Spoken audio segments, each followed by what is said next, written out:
안녕하세요. 저는 오랫동안 버스 운전을 해온 40대 남성입니다. 이렇게 사연을 보내는 게 맞는지 모르겠지만 제게 일어난 놀라운 일들을 청취자분들과 공유하고 싶어 보내봅니다. 너무 기적 같고 감동적이며 정말 의미 있는 것 같아서 요즘 같은 팍팍한 시기에 다들 듣고 마음 따뜻해지시면 하고 보내게 됐습니다. 저는 어려서부터 운전과 관련된 일들을 많이 했었습니다. 군대도 운전병으로 다녀왔고 대학 졸업하고서는 바로 한 서울의 유통회사에 취업하게 되었습니다. 처음엔 수출과 수입과 관련된 분야에서 일하다가 나중엔 유통 구조에 대해서 깊게 알게 되었는데 문득 운전과 관련된 기능들을 취득해두면 좋을 것 같아서 이륜기 면허나 화물 면허도 따게 되었습니다.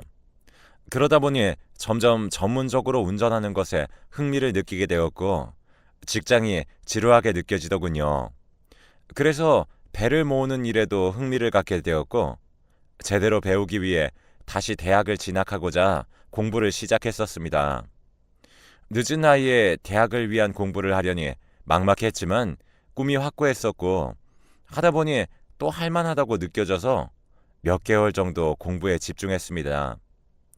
그러던 어느 날 예비로 시험지를 풀게 됐는데 점수가 너무 엉망으로 나왔고 과거에 저는 충격을 받았었습니다.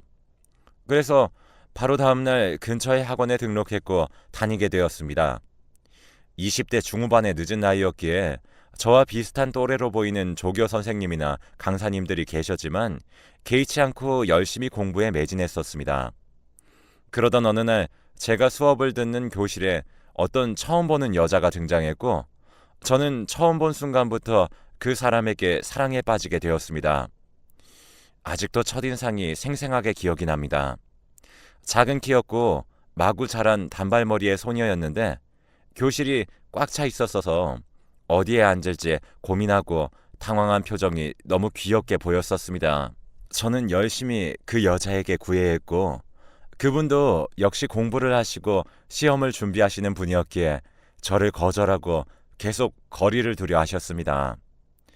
저는 너무 안타깝고 아쉬웠지만 저에게도 공부를 하는 것이 중요했기에 시험 끝나기만을 기다렸습니다. 그렇게 어느덧 시험이 끝났고 저는 안타깝게도 원하는 결과를 얻지 못하였기 때문에 항해에 대한 꿈은 포기하고 버스를 모는 운수회사에 취업하게 되었습니다. 시험이 끝나고 학원에 간 거의 마지막 날 그 여자분을 찾아내 이름과 번호를 여쭈었는데 그분은 단호하게 제게 알려주지 않으셨습니다. 그동안 시험을 핑계로 거절해 오던 게 아니라 자기는 연애할 생각이 아예 없다는 이유로 단호하게 거절하셨습니다. 전 저를 마음에 들어하지 않으셨다는 걸 깨닫고 깨끗하게 그분을 정리하기로 했습니다. 그래도 사람 마음이라는 게 생각만큼 쉽지 않았고 버스 기사가 되어서도 그분을 생각했으며 그분과 비슷한 실루엣의 여성분이 버스에 타고 나시면 움찔움찔하곤 했습니다. 그러던 어느 날 어느 때와 다름없이 서울 시내를 운전하고 있었고 퇴근 시간이 막 지나고 막차 시간대가 오기 전 다소 사람이 많이 없던 버스를 운전하고 있었던 걸로 기억합니다. 갑자기 제 앞에서 한 승용차가 급정거하더니 수상하게 운전을 하였습니다. 차선을 급히 바꾸기도 했고 급정거를 자주 하기도 했습니다. 직감상 음주운전이 아닌가 싶기도 했고 운전자가 멀쩡한 상태가 아닌 것 같기도 하였습니다. 저는 너무 걱정스러운 마음이 들었고 마침 그 부근의 정류장에서 마지막 승차 손님이 내리시고 곧 종점으로 향하던 찰나였기에 더 주시해서 그 승용차를 보며 운전하게 되었습니다. 그러다 아주 위급한 상황이 벌어졌고 결국 그 승용차가 제 옆 차선에서 큰 차를 박는 사고가 일어나게 되었습니다. 그리고 그 큰 차도 급정거를 하며 앞에 소형차와 충돌하게 되었고 순식간에 몇 중 추돌로 번지며 정말 도로 상황은 아수라장이 되었습니다. 꽤 큰 사고였습니다. 저는 당장 갓길에 버스를 세웠고 최대한 도로 교통에 방해가 되지 않도록 도움을 드렸으며 상황을 살펴서 제가 할 수 있는 일이 있는지 찾고 있었습니다. 곧 경찰과 구급차들이 올 터였지만 다친 사람들은 없는지 걱정이 되었습니다. 사고를 당한 대부분의 차량에서 운전자들이 나와 상황을 살피고 있었는데 한 소형 차량에선 아무도 나와보지 않는다는 사실을 깨달았고 저 소형차를 들여다보아야겠다는 생각에 문득 들었습니다. 그래서 다가갔습니다. 썬팅이 강하게 되어 있지 않아서 다행히 내부 상황을 파악할 수 있었고 운전자와 운전자 옆에는 카시트에 아이가 타고 있었는데 에어백도 터지지 않은 상황이었고 아이를 보호하기 위해 여성 운전자가 몸을 던져 굉장히 위험한 자세로 차 내부에 웅크려 있었는데 피도 보였고 무언가 심각한 상황 같아 보였습니다. 아무래도 차량의 크기가 너무 작아 충격을 그대로 더 크게 흡수한 것 같다는 생각이 들었습니다. 저는 당장 제 버스에 있던 망치를 들고 와 안전하게 유리를 깼고 그 소형 차량 안에서 일단 아이를 먼저 구출했고 그 다음 여성분을 드러냈습니다. 여성분은 팔과 얼굴, 머리 쪽을 심히 다치신 것 같았는데 출혈이 있어 보여서 당장 제가 아는 대로 응급처치를 해드리고 구급차가 도착하자마자 여기 응급 환자가 있다며 외쳤습니다. 조금 나중에 들어보니 출혈량이 너무 많아서 제가 조금만 늦게 발견했거나 구급대원분들이 오기 전에 응급처치가 되지 않았더라면 과다출혈로 더 심각한 상황에 놓였을 거라고 했습니다. 여기서 정말 놀라운 일이 있었습니다. 사고 현장에서는 정신이 없어 잘 몰랐고 더군다나 얼굴이 피범벅이었기 때문에 알 겨를이 없었습니다. 그런데 그분이 고맙다는 인사를 전하러 오셨을 때 마주했는데 바로 제가 대학 입시를 다시 준비하던 학원에서 제가 첫눈에 반했던 바로 그 여자였습니다. 머리도 많이 길어졌고 그 옛날의 학생 느낌이 완전히 없어져 있었습니다. 정말 길거리에서 마주쳤다면 못 알아볼 수도 있었겠다고 생각했고 첫사랑이 뭔지 그 의미가 조금 우스워지기도 했습니다. 알아보지도 못할 사람을 1년 정도 끙끙 앓아가며 사랑했다는 사실과 후에도 오래 잊지 못하였다는 사실이 말입니다. 이 계기로 그 여자를 다시 재회하게 됐을 때는 그래서 상황이 뒤바뀌어 있었습니다. 저는 예전과 달리 그 여자분에 대한 사랑이 거의 없는 쪽에 가까웠고 또 하는 일 특성상 스케줄이 유동적이고 늦은 시간대에 일을 하는 경우도 많았기에 그 여자분과 가까워질 여유가 상대적으로 적었습니다. 하지만 그 여자분은 저에 대한 고마움이었는지 사랑이었는지 모르겠지만 저에게 큰 호감을 표현하셨습니다. 그래서 큰 부담감 없이 그 여자분을 몇 번 만나보게 되었습니다. 제대로 된 연애를 해본 적도 드물었고 또 당시에 너무 바쁜 일정으로 일을 하고 있었기 때문에 사실 처음 몇 번은 큰 감정을 못 느꼈었는데 횟수가 거듭될수록 정말 좋으신 분이라는 것을 느꼈고 삶의 활력을 받는다는 생각이 들었습니다. 그래서 그분과 진지하게 교제를 시작하게 되었습니다.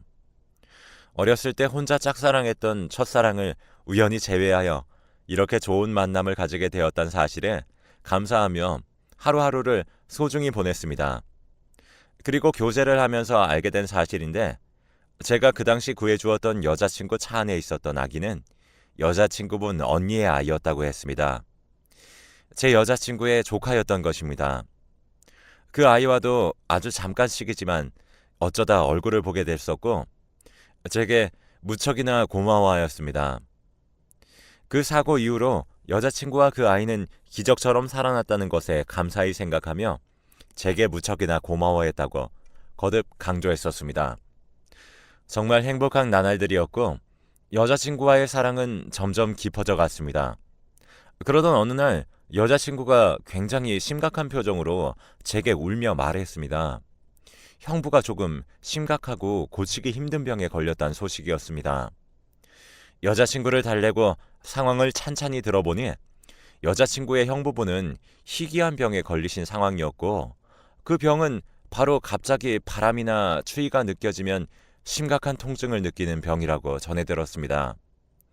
정확한 병명은 기억이 안 나지만 치료가 매우 어렵고 그 형님분이 느끼신다는 통증의 정도까지 매우 심각한 상황이라서 매우 안타까운 경우였습니다. 무엇보다도 그렇게 질병을 얻게 되시면서 기존에 다니던 회사를 더 이상 다니지 못하게 되셨고 자연스럽게 수입이 끊기며 가정이 매우 힘들어졌다는 이야기도 전해 듣게 되었습니다. 여자친구가 언니네 가족과 매우 각별하게 지내는 사람이었기에 여자친구는 본인의 일처럼 하루하루 너무 힘들어하였고 급기야 저 몰래 본인이 일을 늘리기까지 하였습니다. 밤까지 운영하는 술집에서 서빙 아르바이트를 하며 수입을 늘려서 언니네 사정에 보탬이 되려고 하였습니다. 초반엔 일을 하는지도 몰랐는데 이게 시간이 지나니까 점점 여자친구가 피곤해했고 체력적으로도 많이 힘들어 했었습니다. 그러다가 저에게 들키게 되었던 것입니다. 저는 버스 운전 기사였고 여자친구는 당시 학원 강사였기 때문에 수입이 형부의 가정을 책임지고 도울 만큼 여유롭지 못했습니다. 여자친구가 점점 더 힘들어함과 동시에 저에게 의존하는 정도도 커졌고 그 무렵 저는 이상하게 여자친구와의 결혼을 결심하게 되었습니다. 그래서 조금 지나지 않아 간소하게 결혼식을 올리고 혼인신고를 하게 되었습니다. 그리고 제가 책임지겠다고 이야기했습니다. 원래 제 아내가 빚지는 걸 못 견디는 성격이었고 저와 연인 사이일 땐 더욱 그게 심했었는데 결혼을 하니까 조금은 나아졌습니다. 그래서 제가 버스 운전을 일찍 마치는 날이나 휴무 날에는 대리운전 일을 하게 되었습니다. 정말 열심히 일했고 그렇게 번 돈으로 저축도 했고 아내의 언니, 그러니까 제 처형 가족 내 살림에도 보탬을 드렸습니다. 그렇게 하루하루 열심히 살다 보니 몸은 너무 피곤했지만 아내를 고생시킬 수는 없었기에 정말 열심히 일했습니다. 그러던 어느 날 제가 대리운전 일을 하던 한 새벽이었습니다. 그날도 너무 피곤했지만 졸음운전은 안 되기에 정말 졸음을 꾹 참아가며 일을 하던 중이었고 마지막 차량에 탑승하기 전에 근처 편의점에서 에너지 드링크 음료를 구매해서 마시고 탔습니다. 그 차의 주인은 저보다 나이가 훨씬 많아 보이시는 지긋한 나이의 할아버지셨는데 풍채도 좋으셨고 그 차가 상당히 고급스러운 차종이었기에 여유로운 분 같아 보이셨는데 실제로 하시는 언행과 행동도 느긋하고 둥글둥글 하셨습니다. 에너지 음료를 마시는 제 모습을 보고 많이 피곤하면 조금 눈을 붙이고 출발해도 좋겠다고 하셨습니다. 본인도 지금 조금 술이 들어가 당장 출발하면 속이 안 좋을 수도 있고 이미 아내에게 조금 꾸지람을 심하게 듣고 아내가 잠든 상태이기 때문에 조금 더 늦는 건 괜찮다며 농담도 던지시고 저를 배려해 주셨습니다. 그간 대리운전 일을 해오면서 이렇게까지 따뜻하고 감사한 분은 정말 처음이었습니다. 어쩌면 그날따라 제가 너무 힘들었던 거였을 수도 있습니다. 감사하다고 말하고 이런저런 실없는 이야기들을 주고받는데 갑자기 눈물이 났습니다.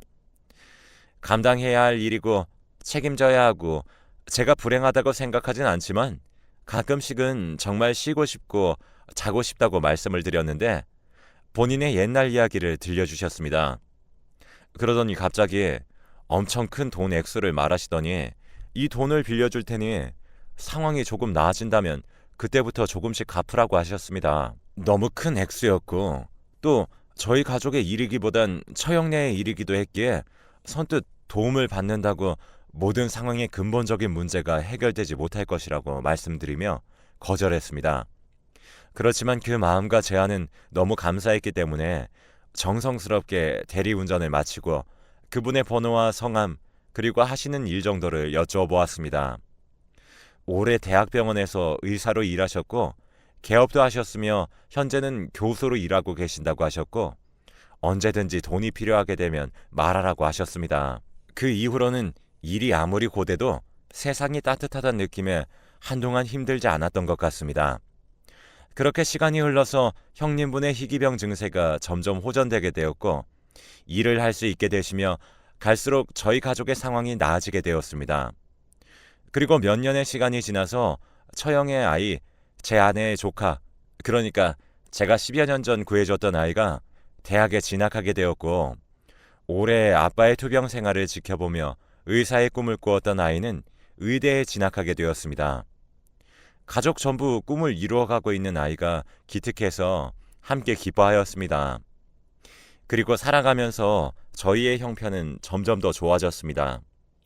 이사도 했고 올해 형편이 안 좋아 2세 계획은 꿈도 꾸지 못하였었는데 늦둥이지만 아이도 가지게 되었습니다. 너무 행복한 날들의 연속이었습니다.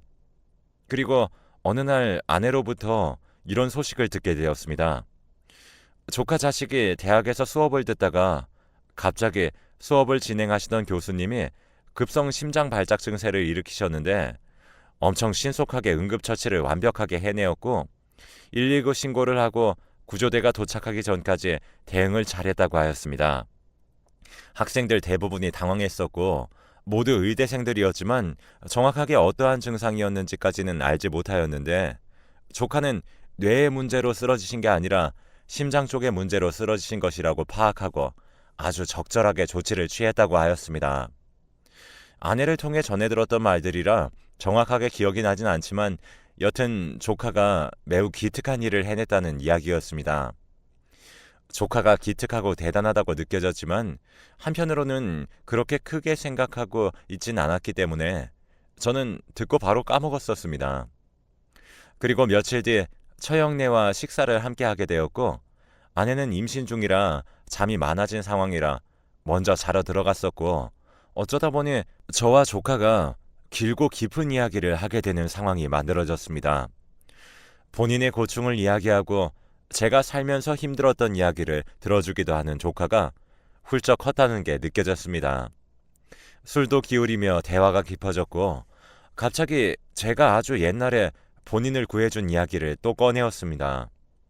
지나가는 말들이라도 저에게 늘 감사해야 하던 아이였기 때문에 그 이야기는 정말 지겹도록 들었다며 제가 그만하라고 했는데도 불구하고 정말 감사하다고 이야기하였습니다. 지나칠 수 있었고 다수의 사람들이 베풀 수 없는 정의와 사랑을 보여줘 고맙다는 진지한 이야기들을 하였습니다.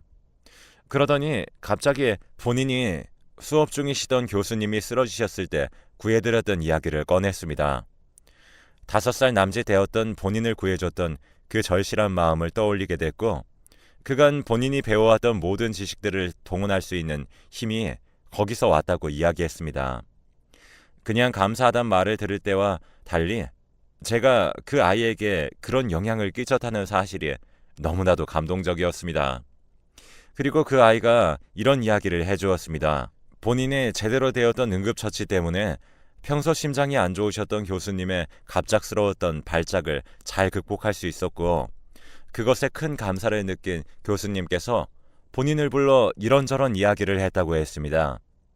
그때도 저는 그 교수에 대한 관심은 없었기에 이름을 물어보거나 할 생각까지는 없었습니다. 그리고 그 교수님이 저희 조카에게 이런 질문을 했다고 했습니다. 듣자 하니 미친 듯이 본인을 살리려 노력했다고 들었는데 도대체 어떤 것이 학생을 그렇게 정의롭게 만들었냐고 물어보셨고 그때 조카가 대답을 하기 위해 진지하게 생각해 보았다고 합니다. 그리고 자기의 마음속 한구석에 저에 대한 감사와 그로 인해 사람을 구하고 목숨을 중히 여기려는 마음이 자리 잡을 수 있었다는 것을 깨달았다고 대답을 드렸다고 했습니다. 그 대답을 들은 교수님은 더 자세한 이야기가 궁금하다고 하셨고 제 조카는 거기서 제가 어릴 적 본인을 구했던 이야기를 했다고 했습니다. 교수님은 조카와 저에게 식사를 대접하고 싶다고 말씀하셨고 조카가 같이 식사를 할 생각이 있냐고 제게 물어왔습니다. 훈훈한 자리가 될 것 같았고 마침 제안받은 날도 제가 휴무인 날이었기에 저는 좋다고 했습니다. 그리고 그 약속 당일 조카와 함께 고급스러워 보이는 식당으로 향했습니다. 거기서 저는 정말 엄청나게 놀랐습니다. 바로 몇 년 전 제가 처형네를 돕기 위해 대리운전 일을 할 때 감동을 받았던 의사분이 저희를 기다리고 맞이하고 계셨기 때문입니다. 그 순간 조카의 교수님, 즉 저에게 큰 힘을 주셨던 그 의사분도 저를 보고 정말 깜짝 놀라셨습니다. 세상이 너무 좁다곤 하지만 이렇게 인연이 되는 것이 정말 너무나도 놀랍고 신기하였습니다. 제가 우연히 버스를 몰다가 사고를 목격하였고 도움을 준 사람이 감사하게도 첫사랑이었기에 제외할 수 있었고 그 옆에 있던 아이도 저로 인해 생명을 구할 수 있었으며 그 아이가 커서 저에게 받은 도움을 기억하고 본인의 교수님을 도왔습니다.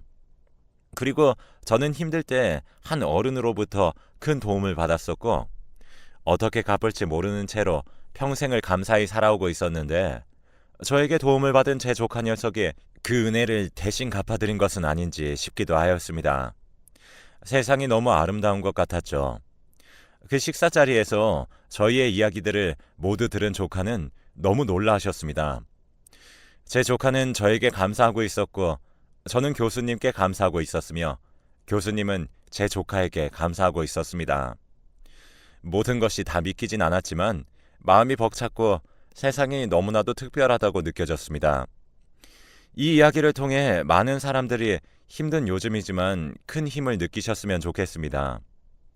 저는 요즘도 이 귀한 그리고 너무나도 운명 같고 믿기지 않으며 신기한 일들을 곱씹으며 하루하루 감사히 삶을 살아가고 있습니다. 읽어주고 들어주셔서 감사합니다.